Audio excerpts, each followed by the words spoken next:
Robin Hood Radio presents the commentary of Don Morrison.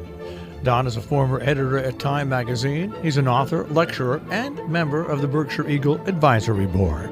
As our first Christmas approached, my bride and I faced a dilemma: a real tree or an artificial one. My wife loved the tradition, the magic of a natural tree. I preferred the practicality of a fake. Actually, I preferred no tree that year since we were leaving town to spend the holidays with her family. Then one foggy Christmas Eve, I spotted a magnificent double balsam Norway something or other, plump as Old Nick, green as Tanglewood in June, and covered in tinsel. Apparently one of our rich neighbors had left town early for Aspen or Barbados and tossed it in a dumpster. I took my treasure to our tiny apartment. When my wife got home, she was overjoyed, until I told her about the dumpster. "You heartless cheapskate!" I tried to convince her it was a rescue tree. No luck. We drove to the in-laws in sullen silence, tried to be jolly for a few days. Then we headed back to confront my sin against the spirit of Christmas. Let's pause for a moment to check on the Christmas tree situation today. Real ones cost a lot, maybe 20% more than last year. That's because fewer trees were planted during the Great Recession, so fewer are ready for market. This year, up to 80% of Americans will be rocking around an artificial tree.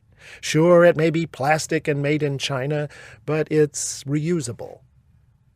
When my wife and I arrived home after that first Christmas, what to our wondering eyes should appear? My dumpster tree was a pile of dry needles. We were sweeping for days. After that, we bought our trees, big, fresh, costly Rockefeller Center wannabes. But this year, I pulled out that nice artificial model I got on sale a while back when Sears went out of business at the mall. Then the kids emailed that they'd be home for Christmas, looking forward to a real tree. And my wife gave me that look. Know what's nice about real Christmas trees? They live, they die and are buried to return as new life. Kinda like the guy whose birthday we celebrate. Someday, after my last Christmas, I'll complete that cycle myself.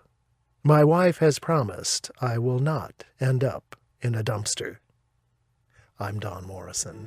Don Morrison is an author and editor. He's taught at universities in the United States, Europe, and Asia. He's the European editor of the British magazine Port and a member of the Berkshire Eagle Advisory Board. He lives in Paris, Miami, and in Berkshire County.